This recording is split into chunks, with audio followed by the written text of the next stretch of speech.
Hello दोस्तों, good morning. स्वागत है एक बार फिर से आप सभी का एमजेटी एजुकेशन में। साथियों, आज है संडे और संडे को होता है आपका वीकली टेस्ट। तो वीकली टेस्ट लेने वाला हूँ। टॉप 30 क्वेश्चंस इसमें होने वाले हैं सबसे दमदार कंटेंट के साथ। तो 10 फरवरी से 16 फरवरी 2025 तक का करंट अफेयर आपका रिवीजन कराया जाएगा।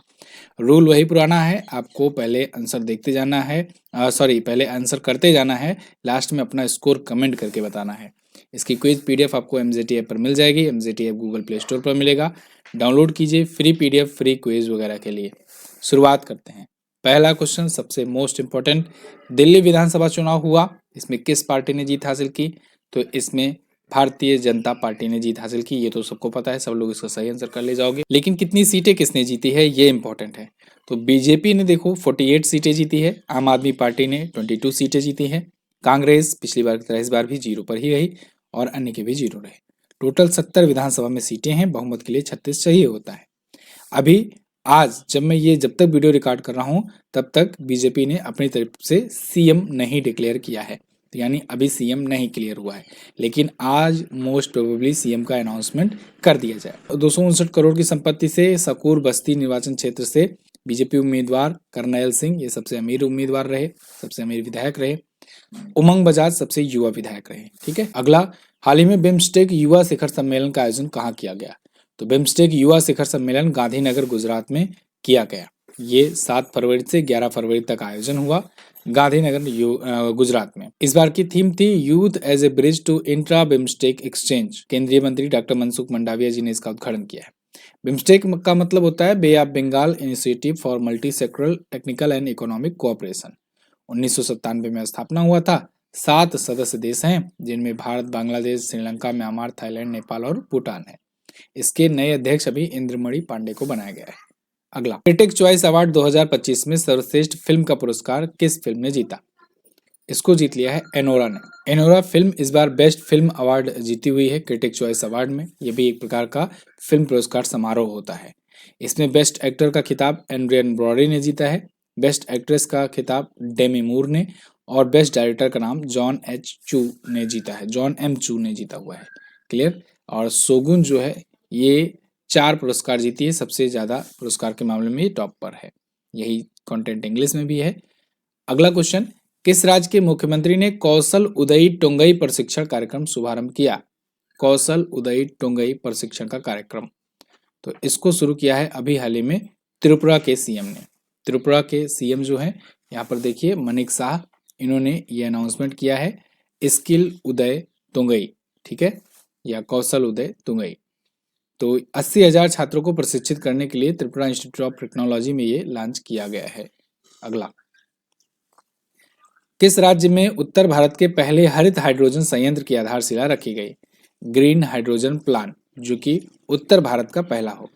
तो ये स्थापना कहाँ रखी गई है? हिमाचल प्रदेश में। आपको अगर याद हो तो मैं पहले भी आपको बता चुका हूँ कि हिमाचल प्रदेश ग्रीन स्टेट बनने की तरफ अग्रसर है और इन्होंने टारगेट रखा था 2025-26 तक ये ग्रीन स्टेट बन जाएंगे, इंडिया का पहला ग्रीन स्टेट बनेंगे।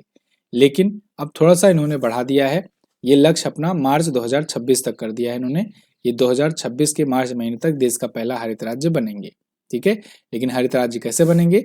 जब ऐसे कई हरित हाइड्रोजन संयंत्र स्थापित होगा और पूरे एनर्जी जो इनका यूज होगा वो सब ग्रीन एनर्जी यूज होने लगेगा तब।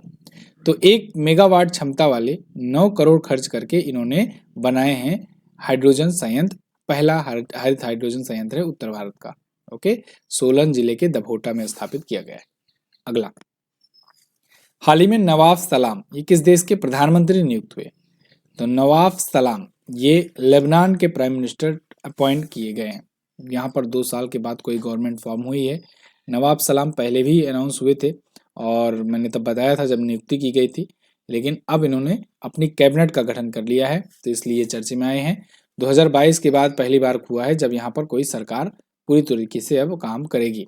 तो लेबनान में गतिरोध समाप्त हो चुका है। नवाब सलाम प्रधानमंत्री होंगे और यहाँ के प्रेसिडेंट जोसेफ ऑन होंगे।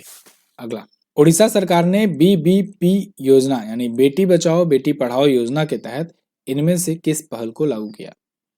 उड़ीसा गवर्नमेंट ने अभी निर्मया कढ़ी, मो गेल्हा जिया, स्वर्णा कालिका, ऐसी कई योजनाओं को इन्होंने शुरू किया जो बेटी बचाओ बेटी पढ़ाओ योजना के तहत है। ठीक है ना, इस पहल के तहत है। यानी कि महिलाओं की, बालिकाओं की, बेटियों की सुरक्षा को इंश्योर करने के लिए, उनको एम्पावर करने के लिए योजनाएं होंगी। तो इसमें निर्भया कढ़ी जो है ये गंजम जिला में, मोगेल्हा जिया ये भी गंजम जिला में, कल्पना अभियान ढेंकानाल जिला में, स्वर्णा कालिका केंदुझोर जिला में और वीरांगना योजना देवगढ़ जिला में शुरू किया गया उड़ीसा गवर्नमेंट के द्वारा। अगला 24 फरवरी 2025 को दुनिया के सबसे बड़े झुमुर महोत्सव की मेजबानी कौन सा राज्य करेगा? तो झुमुर महोत्सव ये दुनिया का सबसे बड़ा महोत्सव होने जा रहा है, झुमुर महोत्सव, और ये असम में आयोजित किया जाएगा। इस बार हो सकता है गिनीज वर्ल्ड रिकॉर्ड भी बनाए, तो गिनीज वर्ल्ड की टीम को भी बुलाया गया है।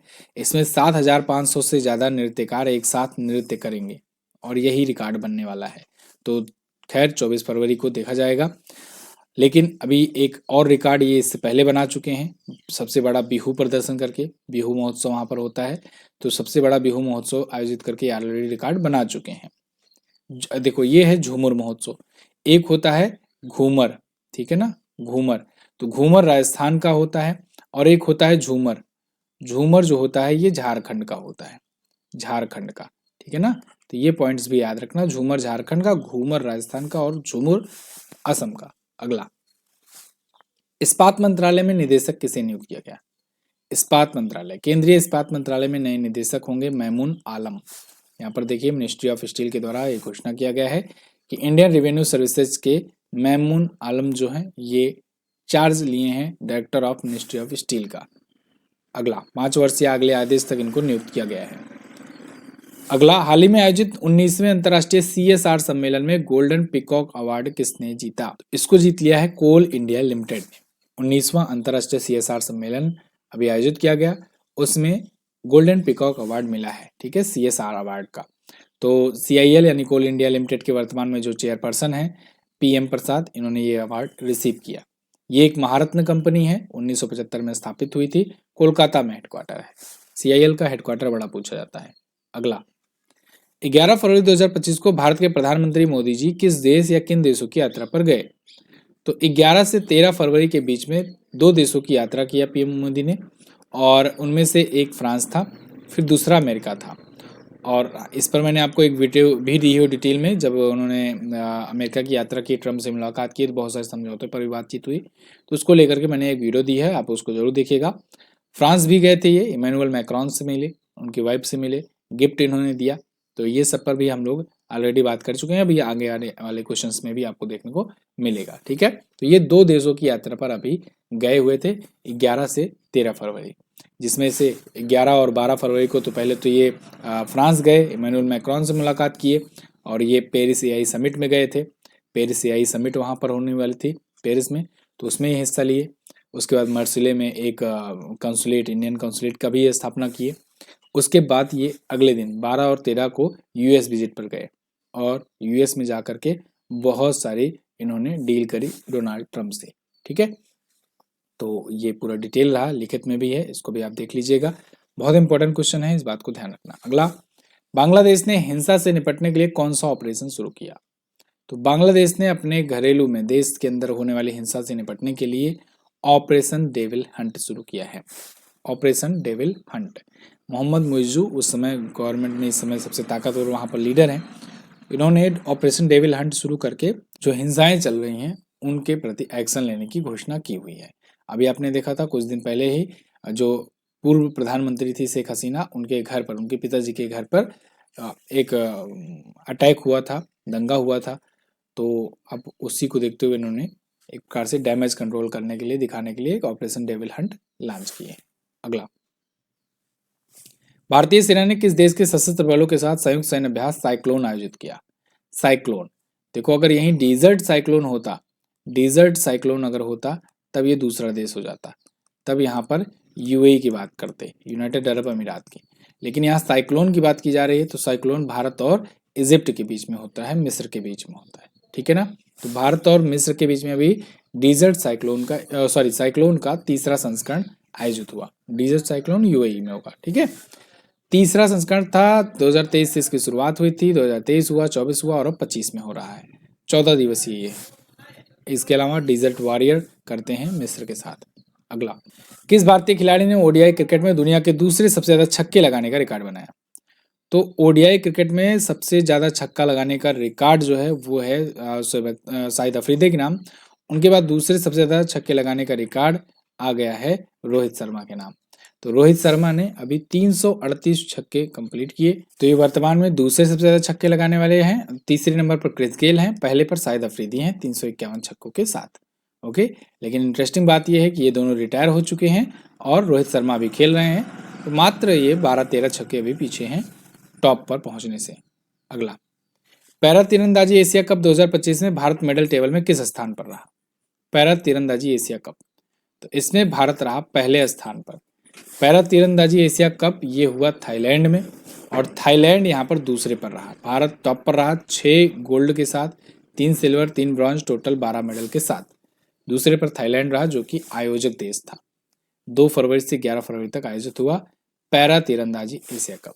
साथियों, जो लोगों ने अभी तक बुक नहीं ऑर्डर किया है फटाफट से जाइए ऑर्डर कीजिए, पढ़ना स्टार्ट कर दीजिए। आने वाले 1-2 महीने में बहुत सारे एग्जाम आपके लगे हुए हैं, तो आप सबके लिए ये यूजफुल पाओगे। तो ब्रह्मास्त्र करंट अफेयर जो कि Q&A मोड में है, इसको आप तुरंत ऑर्डर कीजिए। नीचे देखिए यहाँ पर व्यू प्रोडक्ट का ऑप्शन बनकर के आ रहा होगा, इस पर क्लिक कीजिए और जाइए अभी ऑर्डर कीजिए। चलिए अगला, हाल ही में जारी भ्रष्टाचार धारणा सूचकांक 2024 में भारत किस स्थान पर रहा? तो करप्शन परसेप्शन इंडेक्स आया और इसमें भारत रहा 96वें स्थान पर। करप्शन परसेप्शन इंडेक्स किसके द्वारा जारी किया जाता है? ट्रांसपेरेंसी इंटरनेशनल के द्वारा। तो इसमें देखिए कुछ इस प्रकार से ये लिस्ट जारी किए हैं। जो बहुत ज़्यादा डार्क में दिख रहा है वहाँ पर सबसे ज़्यादा मतलब स्थिति खराब है, वहाँ सबसे ज़्यादा करप्शन होता है। जो उससे लाइट में वहाँ पर उससे कम, ऐसे ऐसे है। तो सबसे कम अगर देखोगे ना आप, तो यहाँ पर देखिएगा आपको जो बिल्कुल येलो में है, ठीक है, जैसे नॉर्वे, डेनमार्क, फिनलैंड, सिंगापुर, इन सब जगहों पर। तो डेनमार्क टॉप पर है, फिनलैंड दूसरे पर है, सिंगापुर तीसरे पर है। करप्शन जहाँ पर ना के बराबर होता है या बिल्कुल नहीं होता। लेकिन भारत का स्थान 96वें पर है, भारत को 38 का स्कोर मिला है। दक्षिण सूडान, सोमालिया, वेनेजुएला, सीरिया ये सबसे भ्रष्ट देशों में है। अगला, विश्व सरकार शिखर सम्मेलन 2025 का आयोजन कहाँ किया गया? तो वर्ल्ड गवर्नमेंट समिट, इसका आयोजन साथियों दुबई में हुआ, यूएई में हुआ। ठीक है, वर्ल्ड गवर्नमेंट समिट। तो shaping the governments of the future, ये है इस बार की थीम। 12वां संस्करण था, 11 से 14 फरवरी तक आयोजित किया गया। ओके, इसमें ग्लोबल बेस्ट गवर्नेंस अवार्ड भी दिया गया। 3 भारतीय छात्र इसमें अवार्ड जीते हुए हैं। अगला, लिम्फेटिक फाइलियासिस, इसको कब तक खत्म करने के लिए भारत सरकार ने लक्ष्य रखा? तो इसको 2027 तक उन्मूलन किया जाएगा भारत में, यानी मतलब भारत से खत्म कर दिया जाएगा। ये फाइलेरिया का एक टाइप है और फाइलेरिया में क्या होता है, इसे हाथी पाँव भी कहते हैं। पाँव जो है कुछ इस प्रकार से फूल हो जाता है, सूजन आ जाती है किसी पाँव में, तो ये हाथी पाँव के नाम से भी या एलिफेंटियासिस के नाम से भी जाना जाता है। तो 2027 तक भारत सरकार चाहती है कि इसको पूरे देश से खत्म किया जाए। तो इसके लिए वार्षिक अभियान भी चलाया जा रहा है और 10 फरवरी से इसकी शुरुआत हुई है। 13 राज्यों के 111 जिले चिन्हित किए गए हैं। अगला, फरवरी 2025 में जारी हेनले पासपोर्ट इंडेक्स 2025 में भारत किस स्थान पर है? तो अभी जो लेटेस्ट हेनले पासपोर्ट इंडेक्स आई है, इसमें भारत की रैंक 80वीं आ गई है, मतलब भारत 80वें स्थान पर आ गया है। इससे पहले अभी 85वें पर था। तो अब लगभग हर दूसरे तीसरे महीने जारी हो रहा है हेनले पासपोर्ट इंडेक्स। तो इसमें सिंगापुर टॉप पर बना हुआ है और ये हेनले के द्वारा जारी किया जाता है पासपोर्ट इंडेक्स। इसमें देखा जाता है कितने देशों के पास कितना वीजा फ्री एक्सेस है। तो अभी 62 देशों का वीजा फ्री एक्सेस है भारत के पास और भारत है 80वें स्थान पर। भारत के साथ साथ 80वें स्थान पर अल्जीरिया, इक्वाटोरियल गिनी और तंजाकिस्तान भी है। सिंगापुर पहले पर है, दूसरे पर जापान और साउथ कोरिया है, तीसरे पर फिनलैंड, फ्रांस, जर्मनी ये सब है। ठीक है, सिंगापुर के बाद 193 देशों का वीजा फ्री एक्सेस है। जनवरी 2025 के लिए ICC player of the month का अवार्ड किसने जीता? इसको जीत लिया है जोमेल वॉरिकन और बेथ मूनी ने। जोमेल वॉरिकन जो हैं ये बॉलर हैं, वेस्ट इंडीज के हैं, और बेथ मूनी जो हैं ये बैट्समैन हैं, ऑस्ट्रेलिया के हैं। तो इन दोनों को इस महीने जो पिछला महीना बीता उसके लिए जनवरी 2025 के लिए ICC player of the month का अवार्ड दिया गया। अब जानते हो आईसीसी हर महीने एक पुरुष क्रिकेटर और एक महिला क्रिकेटर को प्लेयर ऑफ द मंथ चुनती है। ठीक है ना, उस महीने का सर्वश्रेष्ठ खिलाड़ी। तो जोमेल वॉरिकन वेस्ट इंडीज के बॉलर हैं और बेथ मूनी ऑस्ट्रेलिया की बल्लेबाज हैं। ठीक है, अगला, शुरुआत इसकी 2021 जनवरी से की गई थी। अगला, भारत के किस एम्स ने बायोमेडिकल अपशिष्ट प्रबंधन के लिए सृजनम का अनावरण किया? सृजनम इसको एम्स दिल्ली ने लॉन्च किया है। All India institute of medical sciences Delhi ने सृजनम लॉन्च किया है। किसके लिए? भाई बायोमेडिकल अपशिष्ट के प्रबंधन के लिए। इसका उद्घाटन डॉक्टर जितेंद्र सिंह जी ने किया, केंद्रीय मंत्री हैं। ये देश की पहली स्वचालित यानी ऑटोमेटिक बायोमेडिकल कचरा प्रवर्तक प्रणाली है। अगला, हाल ही में भारतीय स्नूकर चैंपियनशिप का खिताब किसने जीता? तो राष्ट्रीय स्नूकर चैंपियनशिप या भारतीय स्नूकर चैंपियनशिप, इसका खिताब पंकज आडवाणी ने जीत लिया है। पंकज आडवाणी आप जानते हो स्नूकर या बिलियर्ड्स के ग्रेटेस्ट खिलाड़ी हैं भारत के, और इंदौर मध्य प्रदेश में जो आयोजन किया गया था इसको इन्होंने जीत लिया। ये 51वां संस्करण था बिलियर्ड्स और स्नूकर का। इन्होंने अपना 36वां राष्ट्रीय बिलियर्ड्स और 10वां स्नूकर खिताब जीता। ओके, तो अभी कुछ दिन बाद ही एशियाई स्नूकर चैंपियनशिप शुरू हुआ। कुछ दिन बाद क्या मतलब, आज कल से ही शुरू हो गया है, 15 फरवरी से। अगला, ओलंपिक ई स्पोर्ट गेम्स 2027, इसका उद्घाटन मैच या कहें पहला संस्करण कहाँ आयोजित किया जाएगा? तो इसका पहला आयोजन होगा रियाद में, सऊदी अरब में, ओलंपिक ई स्पोर्ट गेम्स का। अब ई स्पोर्ट को बढ़ावा देने के लिए ओलंपिक लेवल का एक गेम होगा। तो अगले 12 सालों के लिए तो पूरा का पूरा समझौता कर लिया है सऊदी अरब ने। तो इसका पहला संस्करण 2027 में होने जा रहा है। ओके, 6 सदस्यों वाली कमेटी होगी, अब ये तय करेगी कि इसमें कौन कौन से ई स्पोर्ट गेम शामिल किए जाएं। अभी ये कंफर्म नहीं है। अगला, पीएम मोदी ने फ्रांस दौरे के दौरान फ्रांस के राष्ट्रपति इमैनुअल मैक्रोन को किस भारतीय कलाकृति की भेंट की? जैसे मैंने आपको बताया 2 दिवसीय यात्रा पर थे, जितनी भी महत्वपूर्ण घटनाएं हैं सब कवर की जाएंगी आपकी। तो भारतीय कलाकृति जो भेंट की है फ्रांस के राष्ट्रपति को, वो है डोकरा कलाकृति। डोकरा कलाकृति ये छत्तीसगढ़ में डोकरा समुदाय के द्वारा बनाई जाती है। 4000 साल पुरानी धातु ढलाई की तकनीकी है। छत्तीसगढ़ से उत्पन्न हुई है, लॉस्ट वैक्स कास्टिंग की तकनीक से बनाया जाता है। ये उन्होंने भेंट किया।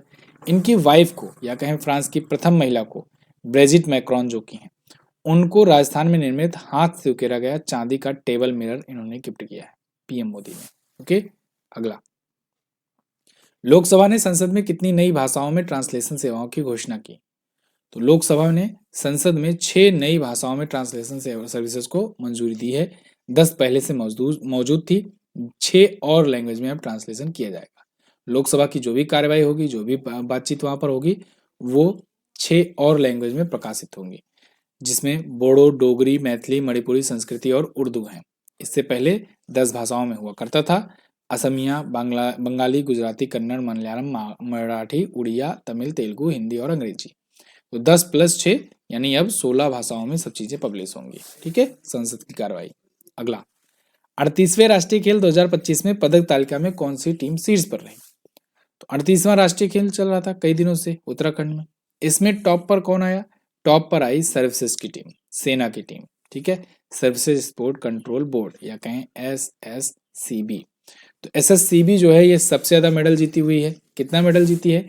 68 गोल्ड जीती, 26 सिल्वर, 27 ब्रॉन्ज और 121 टोटल मेडल जीती है। महाराष्ट्र यहाँ पर दूसरे स्थान पर रहा 54 गोल्ड के साथ में। ठीक है, और तीसरे पर और रहे। तो आप यहाँ पर देख सकते हो सब। अच्छा, यहाँ 201 हो जाएगा, अपडेटेड ये है। मौली मोनल ये शुभंकर था इस नेशनल गेम का, जो कि उत्तराखंड में हुआ। तेजस्विनी मसाल का नाम था और टैगलाइन थी संकल्प से शिखर तक। फरवरी 2024 में किस राज्य सरकार ने हर खेत स्वास्थ्य खेत का अभियान का शुभारंभ किया? इसको हरियाणा सरकार ने शुरू किया हुआ है। किसानों के लिए है। किसानों के जो खेत होते हैं उनकी उर्वरकता की जांच की जाएगी कि कौन सा खेत कितना ज्यादा उर्वरक है। तो इसमें क्या किया जाएगा ना कि हर 1 एकड़ भूमि में अगले 3 से 4 वर्षों में मिट्टी के सैंपल से इकट्ठे किए जाएंगे, और उसके बाद किसानों को उनके जिस हिसाब से उनका खेत रहेगा, उसका हेल्थ रहेगा, उस हिसाब से मृदा स्वास्थ्य कार्ड दिए जाएंगे। इससे किसानों को पता लग पाएगा कि उनकी मिट्टी कितनी उपजाऊ है, किस प्रकार की खेती करनी चाहिए, क्या कमी है, जिस कमी को सुधार करके, जिस पोषक तत्व की वहां पर अधिकता करके वो अच्छी खेती कर सकते हैं। तो ये हर खेत स्वस्थ खेत पोर्टल लॉन्च करके उसके माध्यम से अभियान शुरू किया गया है। किसके द्वारा संकलित की गई पुस्तक आई एम को हाल ही में उपराष्ट्रपति जगदीप धनखड़ ने लॉन्च किया? तो इसको लॉन्च किया है साथियों गोपी चंद हिंदुजा ने।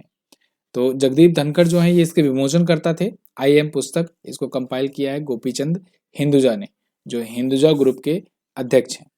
तो इनके द्वारा संकलित है, उपराष्ट्रपति जगदीप धनखड़ ने इसका अनावरण किया है, विमोचन किया है, IM।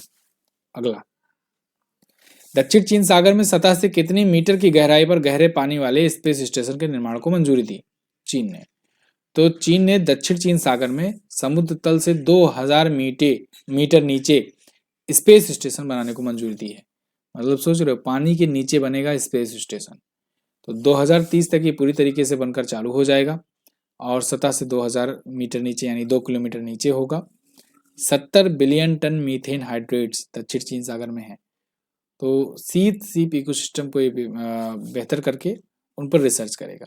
तो गहरे पानी वाला स्पेस स्टेशन होगा। अगला, हाल ही में बांग्लादेश की कौन सी क्रिकेटर ICC द्वारा भ्रष्टाचार के आरोपों में प्रतिबंधित होने वाली पहली महिला क्रिकेटर बनी?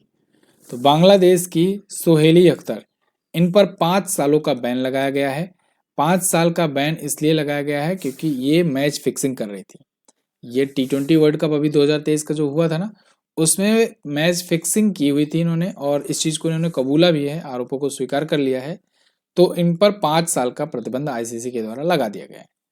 ICC के द्वारा ये बैन की जाने वाली बांग्लादेश की पहली महिला क्रिकेटर बन गई हैं, सोहेली अख्तर। क्लियर? ये थे साथियों टॉप 30 करंट अफेयर के क्वेश्चन, और जो कि आपने 10 फरवरी से 16 फरवरी के बीच में पढ़ा। अब इसमें बहुत सारे क्वेश्चन जो हैं, जो दिवस वगैरह के हैं, वो सब नहीं लिए जाते हैं। कारण ये है कि दिवस वगैरह का मैं आपको अलग से बताया रहता हूँ वन लाइनर फॉर्मेट में। कुछ और जो चीज़ें हैं, जो एक्स्ट्रा चीज़ें हैं रिवीजन पर्पज से जो हो जाती हैं, उसको मैं यहाँ पर कवर करा दे रहा हूँ वन लाइनर से। तो ये सब आपको PDF में मिल जाएगा। PDF आपको कहाँ मिलेगी? PDF आपको टेलीग्राम पर मिलेगा। टेलीग्राम ग्रुप आप जाइए, सर्च कीजिएगा टेलीग्राम पर MJT एजुकेशन। तो MJT एजुकेशन लिख करके सर्च करोगे तो वहाँ पर अपना चैनल मिल जाएगा। उसी चैनल को ज्वाइन कर लेना, वहीं पर आपको ये सब PDF मिल जाएगी। ठीक है, थैंक यू। और यहाँ तक वीडियो देखने के लिए, वीडियो को अगर पसंद आई है तो लाइक भी कर देना, कमेंट भी कर देना, अपना स्कोर बता दो कमेंट करके। इसके अलावा बुक वगैरह जो लोग नहीं ऑर्डर किए हो, बुक ऑर्डर कर लो। मिलते हैं अगली वीडियो में, तब तक के लिए नमस्कार, जय हिंद, वंदे मातरम।